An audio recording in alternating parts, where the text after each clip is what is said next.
जब सुने के होई भोजपुरी गाना बस बजे के चाही गाना।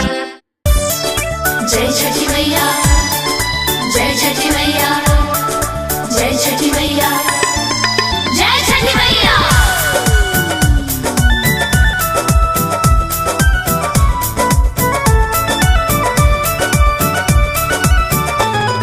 जय छठी मैया, जय छठी मैया, जय छठी मैया। पूरा यूपी बिहार जयकार करता, छठी मैया के सभे त्योहार करता। हे माँ जय छठी मैया, जय छठी मैया। पूरा यूपी बिहार जयकार करता, छठी मैया के सभे त्योहार करता। फुट फुट रोता री सास हो, आवे के ना रहे बलमुआ त काहे धरवल आस हो। आवे के ना रहुए बलमुआ त काहे धरवला। हो तोहरा पाना है पिया पूरा विश्वास हो, तब काहे अम्मा जी के दूर देहला आस हो।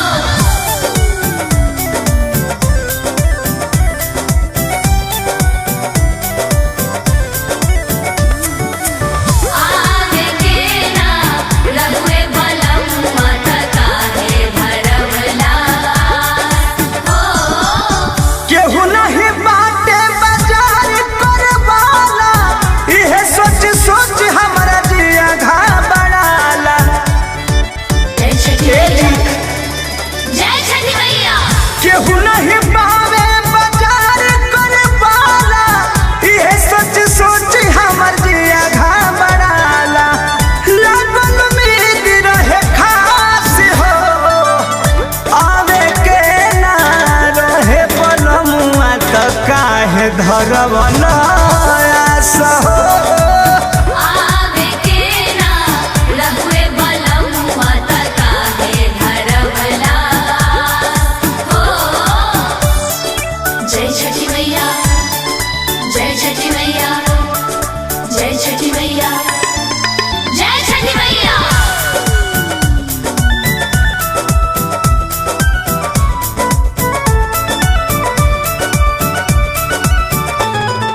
जय छठी मैया, जय छठी मैया, जय छठी मैया।